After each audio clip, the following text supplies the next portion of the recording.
गौर कीजिए, जलसा क्यों कराते हैं साहब? ताकि हमारा समाज गुनाहों से पाक हो जाए, यही मकसद है ना। मुझसे बात कीजिएगा और सुनते जाइए। आज जलसा क्यों कराते हैं? मौलवी तनवीर को कटियार से क्यों बुलाते हैं? क्यों? इसलिए कि मौलाना तनवीर आलम आएंगे, वो कुरान हदीस की बातें करेंगे, हम लोग सुधर जाएंगे।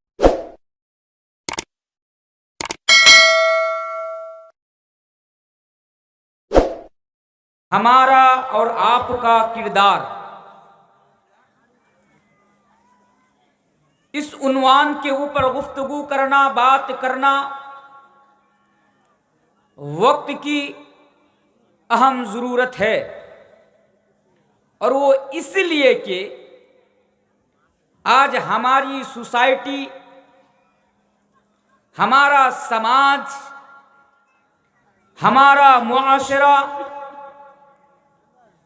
हर किस्म की बुराइयों की चपेट में है। क्योंकि आज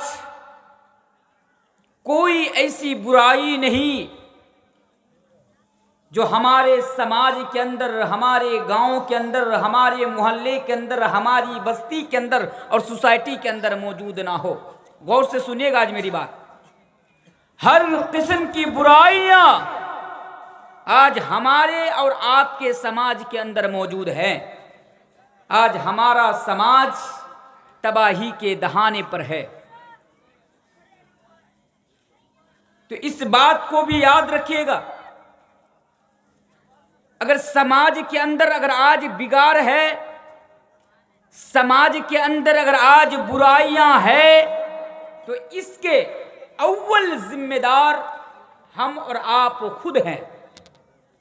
फिर से गौर कीजिए, अगर आज हमारा समाज के अंदर बुराइयां हैं, बुराइयों का ग्राफ बड़ी तेजी के साथ आगे बढ़ रहा है, बिगाड़ बड़ी तेजी के साथ फैल रहा है, तो इसके जिम्मेदार हम और आप खुद हैं। क्यों? वो इसलिए कि अल्लाह तबारक व तआला कुरान करीम के अंदर बयान फरमाता है। इस आयत पर जरा गौर कीजिए। ऐ लोगों, ज़ुहरल फसादु फिल बर्रि वल बहरि बिमा कसबत ऐदिन नास। ए शेरशाही के लोगों, अल्लाह ने कुरान करीम के अंदर बयान कर दिया, ऐ मेरे बंदो, ज़ुहरल फसादु फिल बर्रि वल बहरि बिमा कसबत ऐदिन नास। पूरी दुनिया के अंदर, ऐ मेरे बंदो, पूरी दुनिया के अंदर, आसमान के नीचे, जमीन के ऊपर, दुनिया के किसी भी कोने में, समुंदर के नीचे, खुशकी में, तरी के अंदर, यानी जहां पर भी तुमको बिगाड़ नजर आ रहा है, जहां पर भी तुमको फसाद नजर आ रहा है, जहां पर भी तुमको बुराई नजर आ रही है, तो समझ लेना कि ये तुम्हारे कर्मों का नतीजा है, ये तुम्हारे गुनाहों का नतीजा है, ये तुम्हारे कर्मों का नतीजा है। अगर आज हमारा समाज तमाम किस्म की बुराइयों में अगर घेर रहा है, तो इसके अव्वल जिम्मेदार हम और आप खुद हैं। अल्लाह तबारक व तआला दूसरी जगह में इरशाद फरमाता है, ऐ लोगो, वमा असाबकुम मिन मुसीबतिन फबिमा कसबत ऐदीकुम व याफू अन कसीर।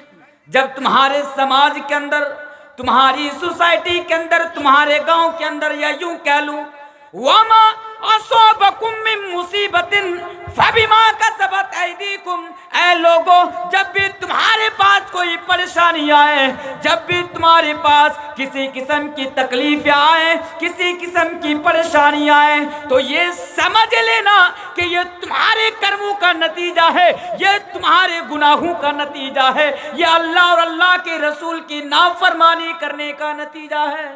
अल्लाह ने ऐलान कर दिया।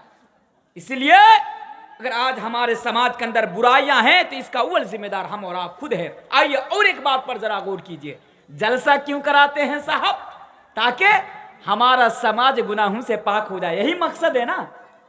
मुझसे बात कीजिएगा और सुनते जाइए। आज जलसा क्यों कराते हैं? मौलवी तनवीर को कटियार से क्यों बुलाते हैं? क्यों?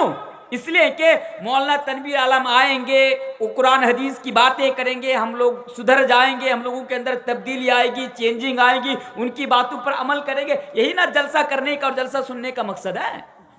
क्या आप चाहते हैं कि आपके सिरसाही में हर किस्म की जो बुराई आज मौजूद है, सूदखोरी, ज़नाखोरी, बेहयाई, उलियानियत, वल्गैरिटी, बेपर्दगी, हरामखोरी, हर किस्म की बुराई जो आज आपके सिरसाही के अंदर मौजूद है, क्या आप चाहते हैं कि आपके सिरसाही से तमाम किस्म की बुराइयां खत्म हो जाए? क्या आप चाहते हैं कि आपका मुआशरा, आपका समाज, आपकी सोसाइटी सुधर जाए? क्या आप चाहते हैं? हर इंसान चाहता है। इसलिए आइए इस बात को जरा गौर कीजिए। अगर आप समाज को सुधारना चाहते हैं, अगर आप मुआशरा को सुधारना चाहते हैं, अगर आप ये चाहते हैं कि आपके समाज से बुराइयां खत्म हो जाए, तो इसके लिए जरूरी है कि सबसे पहले हम खुद की इस्लाह करें। सबसे पहले हम किसकी इस्लाह करें? खुद की इस्लाह करें, खुद सुधर जाएं। याद रखिए, अगर आप सुधर जाएंगे तो आपका समाज भी सुधर जाएगा। अगर आप सुधर जाएंगे तो आपकी सोसाइटी भी सुधर जाएगी। अगर आप सुधर जाएंगे तो आपका शेरशाही से तमाम किस्म की बुराइयां खत्म हो जाएगी। लेकिन शर्त है कि सबसे पहले आपको सुधरना पड़ेगा। शर्त है कि सबसे पहले आपके अंदर चेंजिंग लानी पड़ेगी, सबसे पहले आपके अंदर तब्दीली लानी पड़ेगी, आपके अंदर बदलाव लाना पड़ेगा। क्यों? वो इसलिए कि समाज हमसे और आपसे बनता है, समाज से हम और आप नहीं।